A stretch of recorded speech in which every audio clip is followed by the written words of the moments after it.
livro de Judas. Eu farei a leitura de todo o texto. São 25 versículos, apenas dá para a gente ler numa sentada, né? Judas é o penúltimo livro aí do nosso Novo Testamento.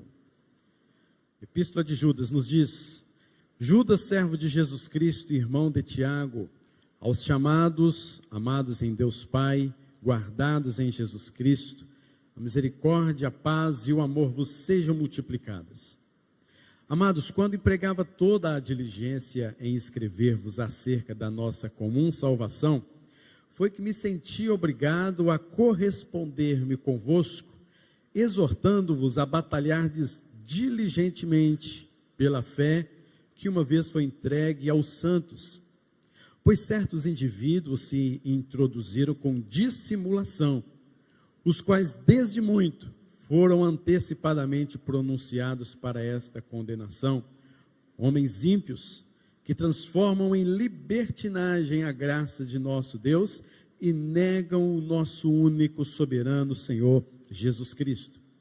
Quero, pois, lembrar-vos, embora já estáis cientes de tudo uma vez por todas, que o Senhor, tendo libertado um povo, tirando-o da terra do Egito, destruiu depois os que não creram, e a anjos, os que não guardaram o seu estado original, mas abandonaram o seu próprio domicílio, ele tem guardado sob trevas e em algemas eterna, para o juízo do grande dia, como Sodoma e Gomorra, e as cidades circunvizinhas, que, havendo se entregado à prostituição como aqueles, seguindo após outra carne, são postas para exemplo do fogo eterno, sofrendo punição. Ora, esses da mesma sorte, quais sonhadores alucinados, não só contaminam a carne, como também rejeitam o governo, difamam autoridades superiores. Contudo, o arcanjo Miguel, quando contendia com o diabo e disputava a respeito do corpo de Moisés, não se atreveu a proferir juízo infamatório contra ele. Pelo contrário, disse: o Senhor te repreenda. Estes, porém, quanto a tudo o que não entendem, difamam. E a quanto tudo o que compreendem por instinto natural, como brutos sem razão, até nessas coisas se corrompem. Ai deles, porque prosseguiram pelo caminho de Caim e, movidos de ganância, se precipitaram no erro de Balaão e pereceram na revolta de Corá. Estes homens são como rochas submersas em vossas festas de fraternidade, banqueteando-se juntos, sem qualquer recato, pastores que a si mesmos se apacentam, nuvens sem água, impelidas pelo vento, árvores em plena estação de frutos, destas desprovidas, duplamente mortas, desarraigadas, ondas bravias do mar que espumam as suas próprias sujidades, estrelas errantes, para as quais tem sido guardada a negridão das trevas para sempre. Quanto a estes, foi também que proferiu Enoque, o sétimo depois de Adão, dizendo: eis que veio o Senhor entre as suas santas miríades, para exercer juízo contra todos, para fazer convicto todos os ímpios acerca de todas as obras ímpias que impiamente praticaram, e acerca de todas as palavras insolentes que ímpios pecadores proferiram contra ele. Os tais são murmuradores, são descontentes, andando segundo as suas paixões. A sua boca vive propalando grandes arrogâncias, são aduladores dos outros por motivos interesseiros. Vós, porém, amados, lembrai-vos das palavras anteriormente proferidas pelos apóstolos de nosso Senhor Jesus Cristo, os quais vos diziam: no último tempo haverá escarnecedores, andando segundo as suas ímpias paixões. São esses os que promovem divisões sensuais, que não têm o Espírito. Vós, porém, amados, edificando-vos na vossa fé santíssima, orando no Espírito Santo, guardai-vos no amor de Deus, esperando a misericórdia de nosso Senhor Jesus Cristo para a vida eterna. E compadecei-vos de alguns que estão na dúvida, salvai-os, arrebatando-os do fogo. Quanto a outros, sede também compassivos em temor, detestando até a roupa contaminada pela carne.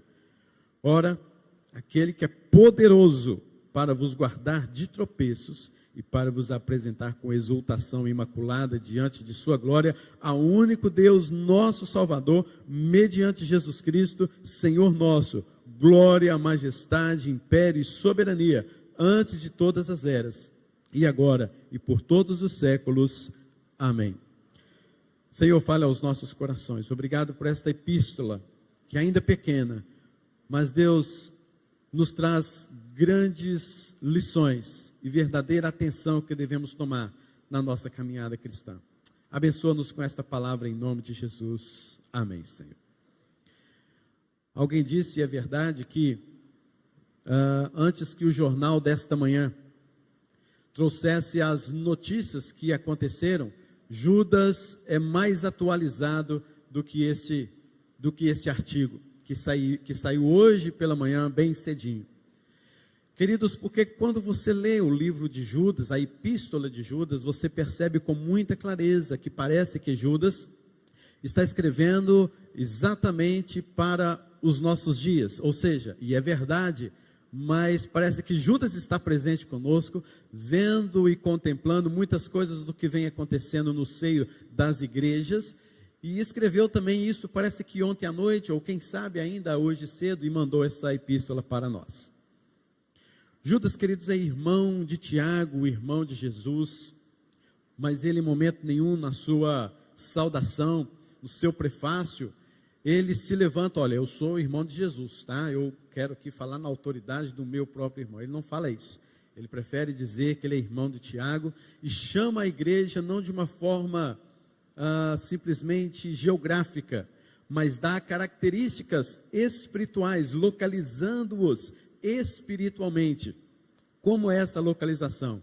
Aos chamados, aos amados, aos guardados em Jesus Cristo. Querido, se você foi chamado por Deus, vocacionado por Deus, se você é amado em Deus Pai, se você tem essa plena confiança, o Espírito Santo habita em você, se você é guardado pelo nome do Senhor Jesus Cristo, esta epístola é exatamente para você, é exatamente para nós, para a igreja de Cristo. Todos os chamados, todos os amados, todos os guardados em Jesus Cristo se unem como igreja, como corpo do Senhor, membros do corpo de Cristo. E Judas está dizendo exatamente que a todos aqueles que pertencem ao corpo de Cristo, que tem uma só fé, um só batismo, um só Senhor, a igreja de Cristo edificada sobre a base da doutrina dos apóstolos, fundamentadas assim no próprio Cristo Jesus, a pedra angular, a igreja que um dia Cristo Jesus disse, eu edificarei a minha igreja e as portas do inferno não prevalecerão contra ela. É a esta igreja, é a este mesmo povo que Judas está aqui dizendo e confirmando assim a sua carta. Você pode ver que a igreja santa, ela é pura e deve ser sempre mais e mais apresentada diante de Deus por meio do Espírito Santo como imaculada. Mas é de se notar, querido, que durante muitos anos, muito tempo, Paulo, bem como os apóstolos e inclusive o Senhor Jesus Cristo, afirmou categoricamente, abertamente, que no meio desta igreja santa, pura, homens santos de Deus, iriam insurgir falsos mestres, iriam levantar homens que dizem ser ovelhas, mas são lobos vorazes. E é nisso que Judas agora está então baseando a sua carta. A estes homens, a esta igreja que estará enfrentando dificuldades no decorrer da sua caminhada, na sua jornada aqui na terra. É interessante nós percebemos que Judas, ele fala sobre misericórdia, ele fala sobre paz e fala sobre amor.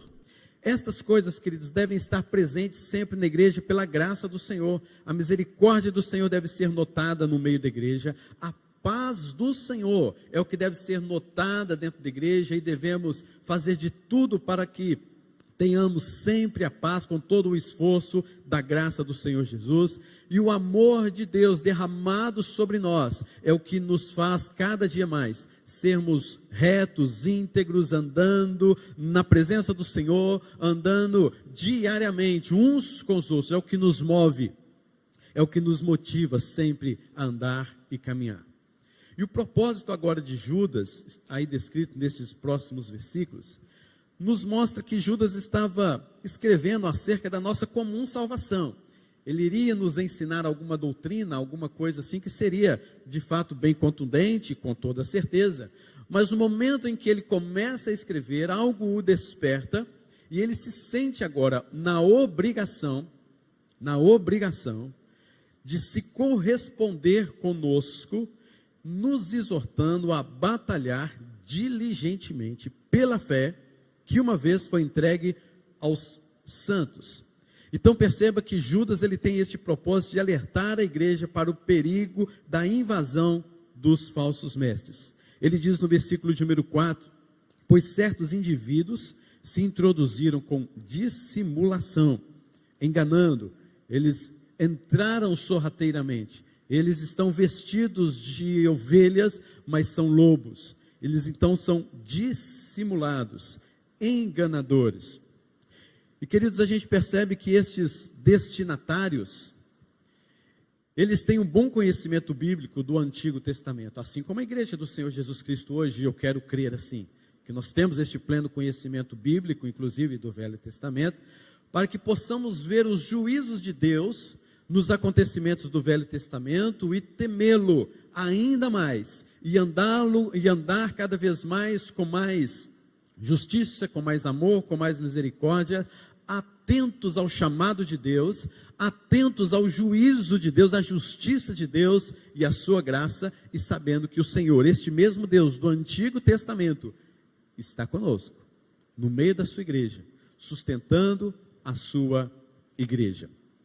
Então Judas escreve para esta igreja, que tinha este conhecimento acerca da obra de Deus do Velho Testamento. Você pode ver aí na leitura, que Judas ele cita muitas passagens propriamente do Velho Testamento. Mas queridos, esses indivíduos então, que sorrateiramente infiltravam no meio do rebanho, Judas tem agora o propósito de exortar aos crentes, aos verdadeiramente crentes, a entrar numa peleja, numa batalha contra a mentira, contra as falsas doutrinas, contra falsos mestres, empregando nessa batalha toda a sua atenção, toda a sua força, toda a sua arma, todo o seu potencial. Naquele tempo de Judas, as pessoas transigiam com a verdade e consideravam todas as religiões igualmente válidas. Parece um negócio assim, bem nos nossos dias também. Toda religião é boa, toda religião é muito bom, você deve seguir a religião. Naquela mesma época também tinha a mesma conversa, o mesmo diálogo. E Judas escreve então que ele está dando toda a sua diligência em escrever sobre uma batalha que a igreja do Senhor Jesus Cristo deve pensar, deve analisar e deve com todo o seu potencial encarar, com toda a sua força, com todo o seu conhecimento, sem vacilar, sem envergonhar, sem trazer qualquer tipo de vergonha a si mesma, mas batalhar diligentemente pela fé que uma vez foi entregue aos santos. Este é o incentivo de Judas, que nós batalhemos pela fé que uma vez foi entregue aos santos. Motivo? Por causa destes homens que estavam entrando na igreja e transformando a graça de Deus em libertinagem. Ou seja, Deus não é esse Deus que vocês estão falando aí não. Deus é só amor, tá bem? Deus é amor, Deus ele compreende, Deus é muito... Não julgueis, não julguem não. Não julguem porque Deus é amor, então cada um por si, Deus para todos, Deus ama a todos e vamos seguindo. Era esta a mensagem que estes falsos profetas estavam pregando nas igrejas sorrateiramente, sem a base do Antigo Testamento, sem a base de quem verdadeiramente era Deus. Há muitas pessoas assim hoje, queridos, dizendo isso, e crentes, viu? Crentes. Você não pode julgar não, porque Deus é amor, Deus ama todo mundo, Deus ama você do jeito que você é, Deus é amor, mas não me julgue. Queridos, a carta inteira de Judas é um julgamento, E por que esse julgamento? Porque, na verdade, ele tinha que trazer essas doutrinas horríveis do inferno que estavam entrando dentro da igreja e falar: meus irmãos, são essas doutrinas aqui, este é o ensinamento errado, não estão de acordo com a revelação, com a palavra de Deus, logo vocês têm que batalhar diligentemente, com toda a sua força, potência e conhecimento contra essas coisas. Vocês têm que julgar essas coisas, vocês têm que deter essas coisas para que estas coisas não entrem dentro da igreja e venham a destruir a própria igreja. Aí Judas então começa a nos dar exemplos do que aconteceu no Velho Testamento. Quais exemplos que primeiro então que ele dá? Ele dá-nos pelo menos 3 exemplos. Versículo de número 5. Quero, pois, lembrar-vos. Olha que interessante. Queridos, nós precisamos de lembrar sempre da obra de Deus, do que Deus fez, de quem Ele é. Nós não podemos brincar de sermos evangélicos, crentes, cristãos, porque vai lá atrás para você ver o que Deus fez com esse povo hipócrita, falso, que dizia que prestava louvores a Deus, mas estava brincando com Deus. Preste atenção no que aconteceu na história. Judas levanta 3 exemplos aqui para nós. Quero lembrar-vos, embora vocês já estão cientes de tudo, vocês têm conhecimento disso, mas eu vou fazer lembrar-vos, que o Senhor libertou o povo do Egito, tirando-os daquela terra, destruiu. Qual que é a palavra aí? Destruiu, é essa palavra mesmo. Deus destruiu pessoas. Deus mandou matar pessoas. Por quê? Porque elas não creram em Deus. Era a incredulidade no meio do povo de Deus. E Deus mandou matar. 2.000 pessoas foram mortas naquele dia, enterradas no deserto, quente e calorento. E o próprio povo de Deus enterrando os seus ali. Sabe por quê? Porque afirmavam que acreditavam em Deus, mas as suas obras eram mortas, eram incrédulas, eram falsas. Não tinham seus corações voltados de fato para Deus. Queridos, antes de falarmos dos falsos profetas, é bom olharmos para nós mesmos. Será que não somos nós comparados a este povo? Será que não estamos andando em incredulidade na jornada, na nossa caminhada com Deus? Deus destruiu esse povo, porque não confiaram na sua graça. O final da linha para os incrédulos é a própria destruição. Segundo lugar, querido, que Judas dá nos exemplos do Velho Testamento, da obra de Deus, do ser de Deus, está no versículo 6. E há anjos que não guardaram o seu estado original, mas abandonaram o seu próprio domicílio. O que Deus fez com eles? Ele tem guardado debaixo das trevas, em algemas eternas, para o juízo do grande dia. Deus exerceu o seu juízo sobre anjos caídos e os condenou ao inferno, como diz 2 Pedro 2, versículo número 4. Deus não poupou anjos, queridos, quando eles se rebelaram. Deus não poupou aquele povo quando foram incrédulos. A rebelião contra Deus leva as pessoas às algemas, às prisões, à sua autodestruição. Cuidado, querido, para você não estar se rebelando contra Deus. E mais, rebeldia contra a igreja é a rebeldia contra o próprio Deus.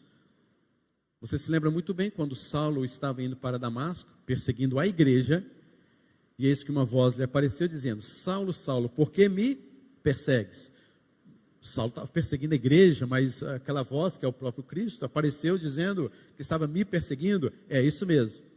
Porque quem persegue, quem tem rebelião contra a igreja, está se rebelando contra o próprio Senhor. Terceiro exemplo do Velho Testamento que Judas vem nos mostrar. Versículo 7. Como Sodoma e Gomorra e as cidades circunvizinhas, que havendo se entregado ao quê?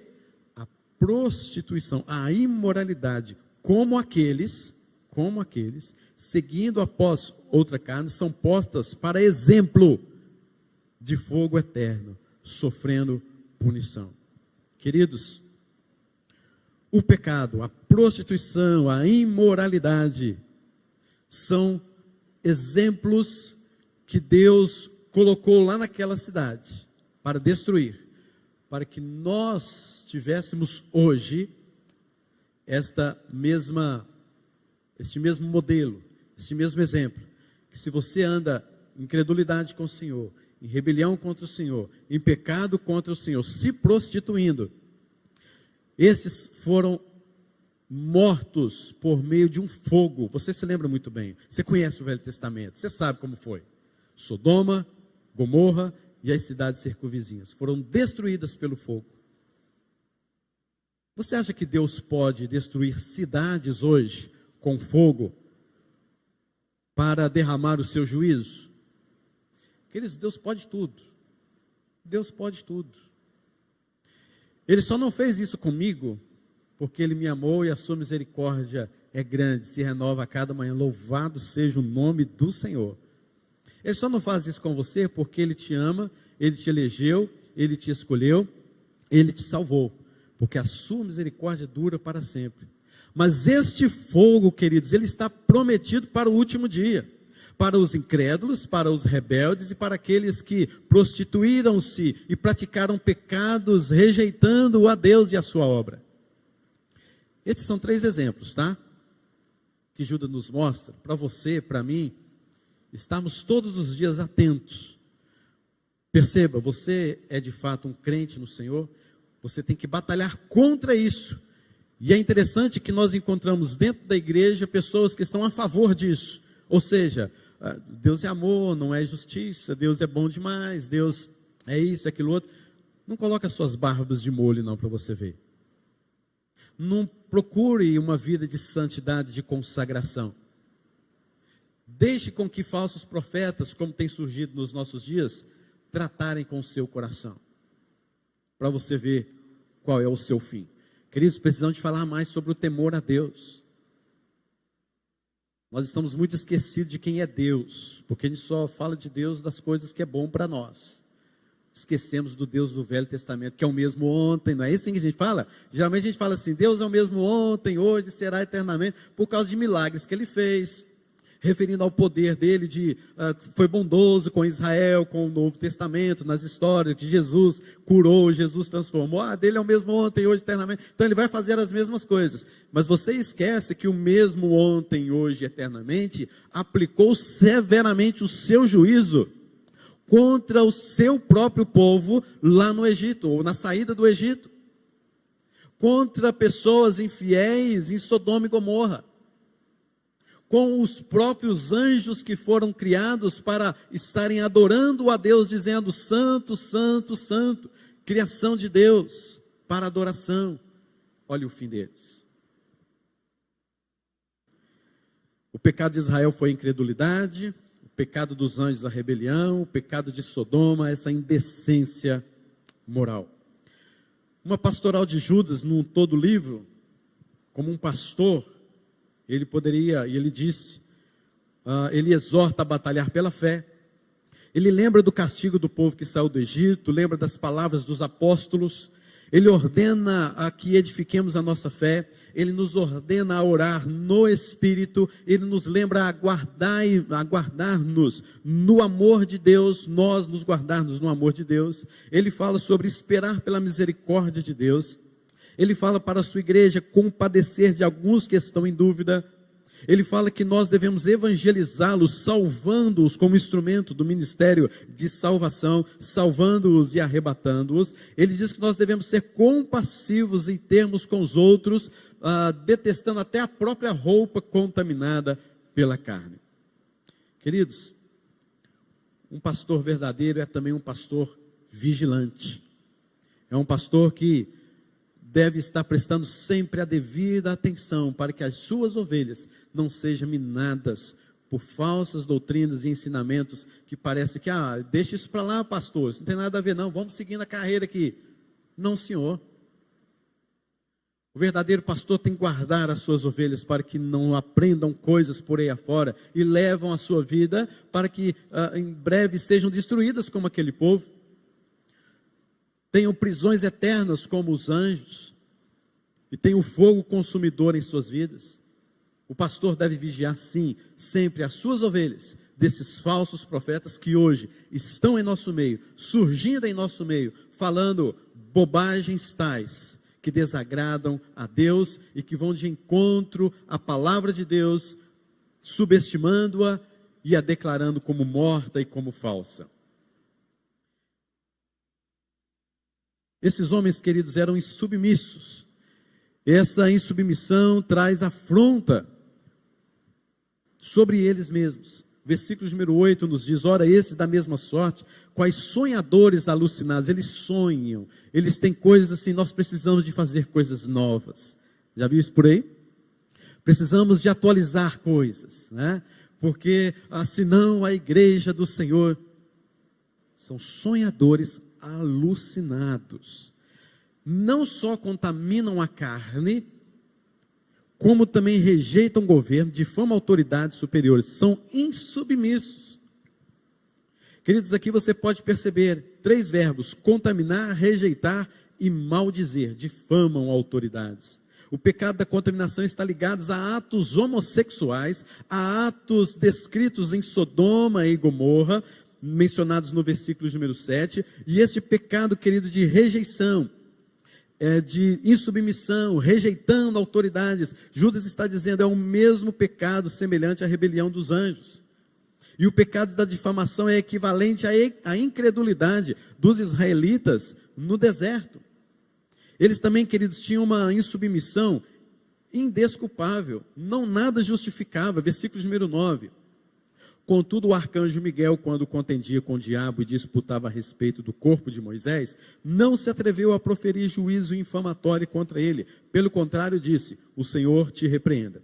Só abrindo um parênteses aqui, este versículo é mencionado num livro chamado livro apócrifo, não inspirado por Deus, que se chama O Testamento de Moisés. Esse livro não foi reconhecido pela igreja como inspirado por Deus.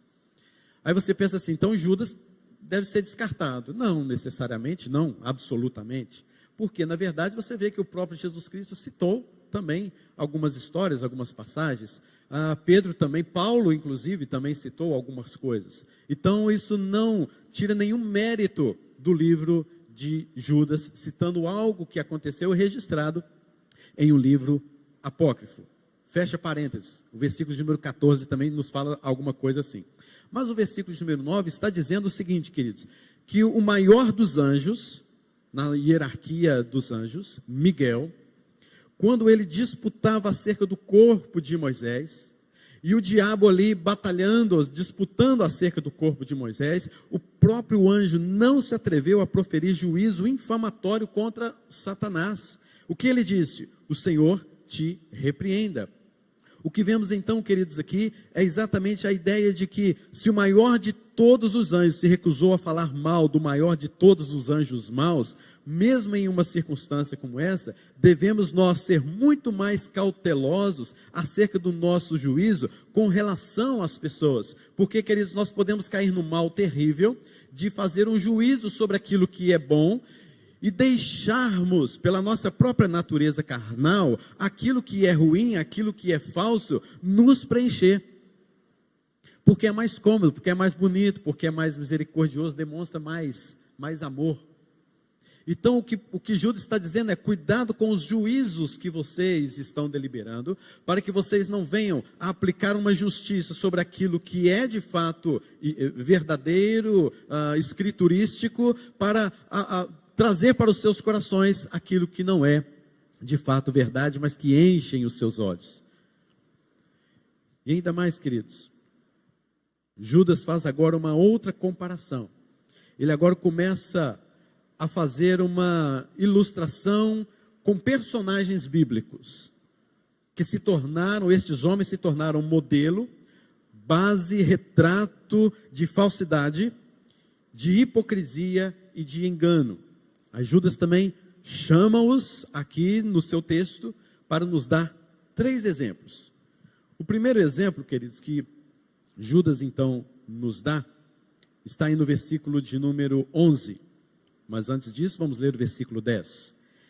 Estes homens, porém, quanto a tudo que não entendem, difamam. Está vendo só? Eles não entendem e difamam. E quanto a tudo que compreendem por instinto natural, como brutos sem razão, até nessas coisas se corrompem. Então você pode ver que toda a natureza destes homens, aquilo que o homem foi criado à imagem e semelhança de Deus, por natureza ele deveria discernir as coisas espirituais, mas devido ao pecado, esse discernimento natural ficou extremamente prejudicado, porque se inclinou ao pecado.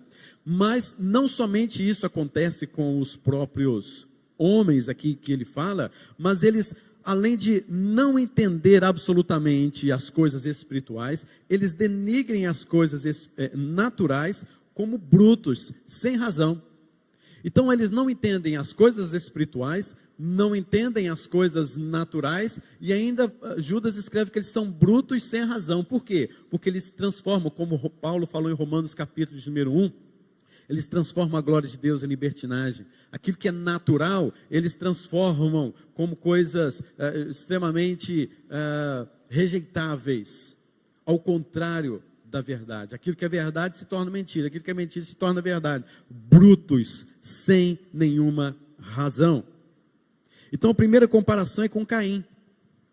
Caim tentou prestar um culto a Deus sem examinar o seu próprio coração.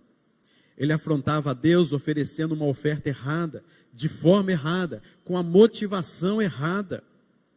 Caim tentou prestar um culto a Deus com um coração cheio de ódio e de inveja do seu irmão Abel. E aqui vai mais uma aplicação para nós. Será que nós temos prestado um verdadeiro culto, oferecendo uma oferta errada? Será que nós estamos com a motivação errada ao prestarmos um culto a Deus? Será que nós também, antes de falarmos dos falsos profetas, será que nós também não estamos oferecendo a Deus de forma errada, motivações erradas, o nosso culto ao Senhor? Caim é um exemplo de alguém que ofereceu um culto errado, com a motivação errada, do jeito errado, e o que aconteceu com ele, você sabe muito bem, porque eu sei que você conhece o Velho Testamento e as coisas que Deus fez no Antigo Testamento, principalmente os seus juízos. Segunda característica, ou segundo personagem aqui, é Balaão. Diz o versículo de número 11, ai deles, porque prosseguiram pelo caminho de Caim, e movidos da ganância, se precipitaram no erro de Balaão. Balaão, querido, passou a ser mencionado na Bíblia como um exemplo de um falso profeta, que procurava fazer o povo de Deus tropeçar. O erro de Balaão foi a ganância de comercializar o dom de Deus e o próprio ministério com o propósito de ganhar dinheiro. Ele é mencionado em Judas, Paulo menciona, Pedro menciona, Apocalipse menciona Balaão como sendo um exemplo de grande falso profeta, tentando sempre fazer tropeçar o povo de Deus. E Balaão aqui é descrito exatamente como esse homem que tentava comercializar a fé, era um falso profeta, tentava abocanhar o povo de Deus, destruir o povo de Deus, por meio de levar a esse povo ao pecado. Querido, se você olhar a história de Balaão, Deus apareceu a Balaão, Deus falou com Balaão, você não vai dizer nada, você não vai amaldiçoar este povo, a pedido de Balaque. Aí Balaão, Senhor, mas então não vou. Aí veio o povo de Balaque, né? Aí Balaque com o povo, Balaão falou, Senhor, o senhor sabe, o senhor apareceu a mim, mas deixa eu falar só mais ou menos. Aí Deus falou com ele assim, você vai falar aquilo que eu colocar na sua boca, você vai abençoar esse povo e não amaldiçoar. Chega lá, Balaão tenta amaldiçoar o povo, mas não consegue e abençoa o povo. Isso aconteceu por 3 vezes. Mais tarde, no livro de Números, nós vamos ver Balaão fazendo o quê? Levando mulheres para os homens do povo de Israel, trazendo homens para dentro de algumas mulherinhas, para se prostituírem, ganhando dinheiro com isso, comercializando, levando o povo a pecar. Nada adiantou Deus falar com ele, Deus se revelar a ele. Se ele não pôde amaldiçoar, ele fez de outra forma. Ele fez sorrateiramente e conseguiu. Deus naquele dia também derramou o seu juízo. E é isso, queridos, que temos visto nos nossos dias. Balaão, o ministério de Balaão no nosso meio, tentando comercializar a fé dos irmãos. Terceiro exemplo de Judas, está no versículo ainda de número 11, se precipitaram no erro de Balaão e pereceram na revolta de Corá. Eu sei que você sabe a história de Corá também. Corá, com a sua família, uma grande família, olhou para Moisés em frente à porta, à tenda da congregação, e disse assim, você não pode ser nosso líder. Nós viemos aqui, você nos trouxe aqui para você crescer, para que o seu nome seja conhecido, e nós morramos aqui no deserto de fome e de sede, nós vamos voltar ao Egito.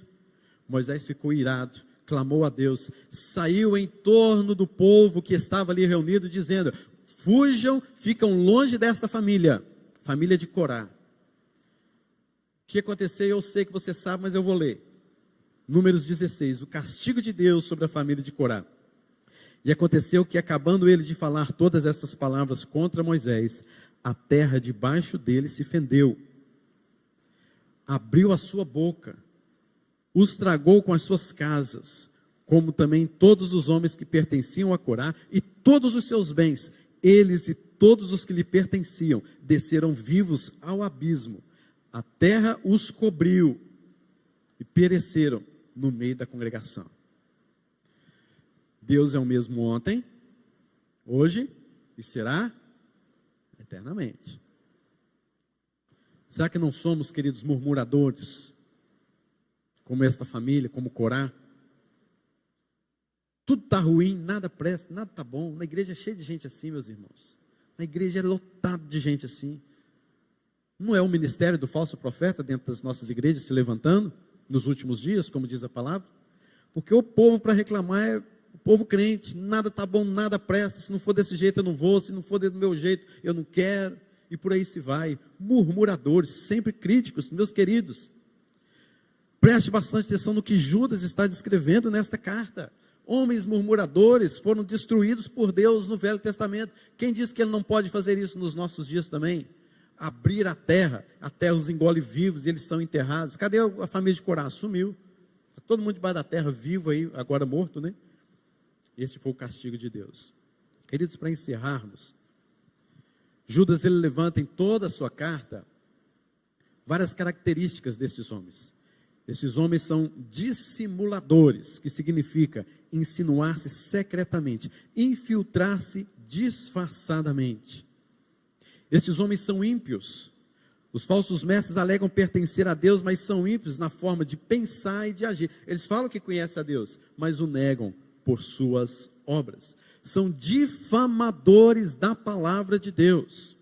Acreditavam que a palavra não era suficiente e que deveriam trazer coisas mais novas, mais aplicadas e, quem sabe, atualizá-las. Eram rochas submersas. Os falsos mestres se infiltravam no meio da igreja para provocar acidentes, naufrágios espirituais. Quem embarcava nas suas doutrinas, que eram aparentemente seguras, fazia uma viagem, na verdade, rumo ao deserto. Pastores que se apacentam a si mesmos, eles não têm nenhuma cúpula, nenhuma autoridade que venha, eles não querem alguém para aconselhá-los, para mostrar os seus erros, eles apacentam a si mesmos, eles são suficientes em si mesmos. E Judas ainda descreve mais 3 exemplos da natureza: nuvens sem águas, impelidas pelo vento, engano. Você vê aquela nuvem cheia, aquela nuvem, olha, vai chover, vai cair um pé d'água, mas de repente não cai nada. São vazios, enganadores. O agricultor vai lá, semeia, porque está esperando aquela chuva chegar, e cadê aquela chuva, cadê aquela nuvem que estava no céu? Foi-se embora, eram nuvens vazias, sem águas, impelidas pelo vento. Eram árvores desprovidas de fruto, diz o livro de Judas, no versículo número 12, em plena estação de frutos, estão desprovidas de frutos, duplamente mortas, desarraigadas, não têm raiz, não têm frutos, estão desprovidas de fruto em plena estação de frutos. Uma árvore sem raiz, nem fruto, não é uma árvore, mas um arremedo, uma propaganda enganosa, uma mentira. É interessante, nós vemos Salmo de número 1, versículo de número 3, onde fala que ele é como árvore plantada junto às correntes águas, e no devido tempo dá o seu fruto. Olha o contraste do que é o falso profeta e do que é o verdadeiramente justo diante do Senhor. Judas ainda descreve que são ondas bravias do mar que espumam suas sujidades. Aqui, queridos, tem a ver com desgoverno. Não há como governá-los. Eles são ingovernáveis. Eles são insubmissos a todo tipo de autoridade. Eles fazem do jeito dele e da forma deles. Lembra do tsunami que varreu a Indonésia há alguns anos? 2004. Lembram, queridos, no Japão em 2011, o tsunami também que varreu a costa do Nordeste ali do Japão, em 2011, destruiu casa, arrastou, veio só destruição. E ainda em 2012 tivemos outra onda gigantesca, né? Uma tempestade chamada Sandy, que invadiu o leste dos Estados Unidos, gerando bilhões de prejuízos e ainda mortes e mais mortes de pessoas. Essas ondas gigantes, queridos, inundaram a terra de lixo, de lama, levaram a morte por onde passaram. Lembra aí de Brumadinho, como foi? Aquelas lamas. É isso que Judas está falando, queridos. São como ondas bravias do mar. Outras características mais, como estrelas errantes, desobedientes, e por aí se vai falando tantas e tantas outras coisas. Mas, queridos, para nossa aplicação, nós temos visto nestes últimos dias, você viu, eu vi, nós estamos vendo, e a igreja então deve batalhar diligentemente pela fé.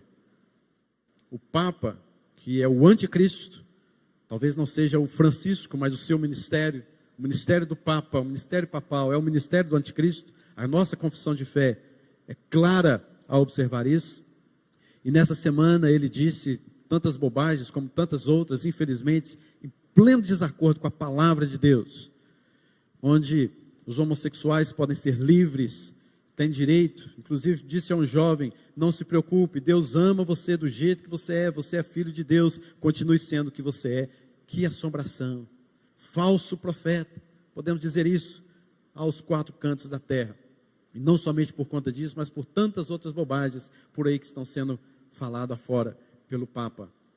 Queridos, não somente isso, vimos essa semana algo atual, por isso Judas parece que foi escrito hoje de manhã. Nós vemos aí um pastor chamado René Kivitz, um falso profeta, que também, queridos, está dizendo e confrontando a igreja no que diz respeito à palavra de Deus, dizendo que a palavra de Deus, ela tem que ser atualizada, que ela não pode ser pregada do jeito que está, porque é um evangelho morto, porque nós precisamos, simplesmente por causa de 3 versículos na Bíblia, nós fazemos tais e tais doutrinas. Um homem completamente errado na sua forma da interpretação e hermenêutica bíblica, porque na verdade não são só 3, é a Bíblia toda, de Gênesis a Apocalipse, falando de pecados terríveis, e que nós então precisamos atualizar a Bíblia para os nossos dias. Completamente equivocado é um falso profeta, porque ele, na sua justificativa, ele não trouxe nenhum tipo de arrependimento, pelo contrário, falou mais bobagem ainda. Então, queridos, ontem nós comemoramos o dia da Reforma Protestante. E a Reforma Protestante, a base é sola Escritura, somente as Escrituras. Elas são suficientes. A Bíblia, ela tem capa, ou seja, ela está fechada, o seu cano. E nós não podemos acrescentar absolutamente nada na palavra de Deus. Ela é o que é e sempre será. As culturas vêm, as culturas vão, mas a palavra de Deus permanece. Modos de vidas vêm, modos de vidas vêm, mas a palavra do Senhor permanece para sempre, do mesmo jeito. Não vamos acrescentar absolutamente nada. Seja anátema os que tais coisas falam, pregam e praticam. Flagelos estão descritos para estes falsos profetas no Antigo Testamento. Basta apenas a gente esperar o dia do juízo daquele Deus do Velho Testamento, que é do Novo Testamento, e aquele que virá com o seu fogo eterno para os consumir. Por isso, queridos, Judas relembra-nos da palavra de Deus, versículos 17 e 19. Lembrai-vos das palavras anteriormente proferidas pelos apóstolos, a base da nossa fé. Relembre a palavra de Deus. Devemos firmar sim, sempre na palavra de Deus, que Deus nos deu a palavra e sobre o que eles disseram, versículo de número 18, os quais diziam: no último tempo haverá escarnecedores, andando segundo as suas ímpias paixões. Lembre-se disso, queridos, lembre-se disso, em nome de Jesus. Segundo lugar, ele fala, não somente lembre, mas edifique a sua vida cristã. Versículo próximo aí, são esses os que promovem divisões e tal. Versículo 20, vós porém, amados, edificando-vos na fé santíssima, orando no Espírito. O fundamento da vida cristã deve ser edificar a nossa fé santíssima. A igreja, querido, deve ser vista como um local, como um ajuntamento que edifica a sua fé em oração, lutando juntos pela fé evangélica.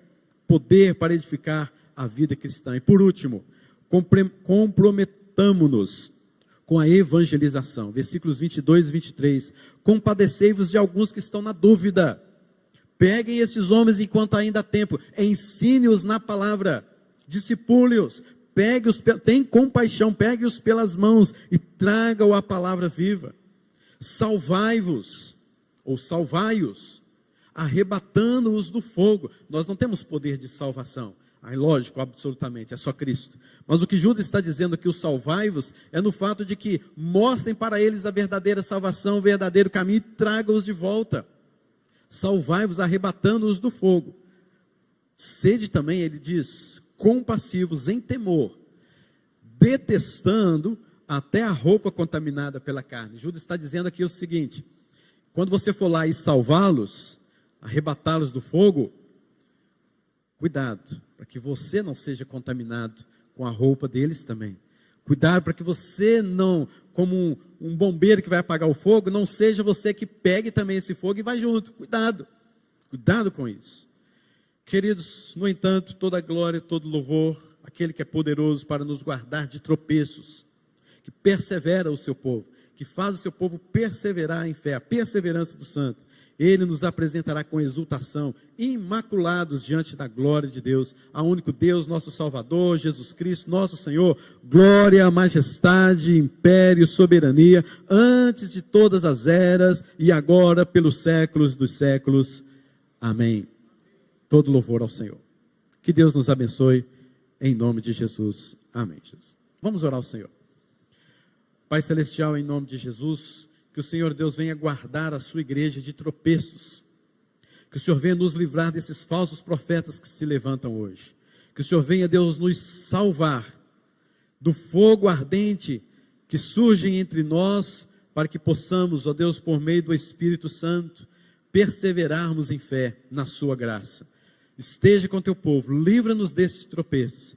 É o Senhor, Deus, quem vai agir com o seu juízo sobre os falsos profetas. É o Senhor, ó Deus, quem erguerá a sua voz, não somos nós. Nós pedimos a tua guarda, e que possamos ter forças, ânimo, motivação, em batalhar diligentemente, pela fé que um dia nos foi entregue a nós pelos santos apóstolos, pela palavra de Deus, autores inspirados.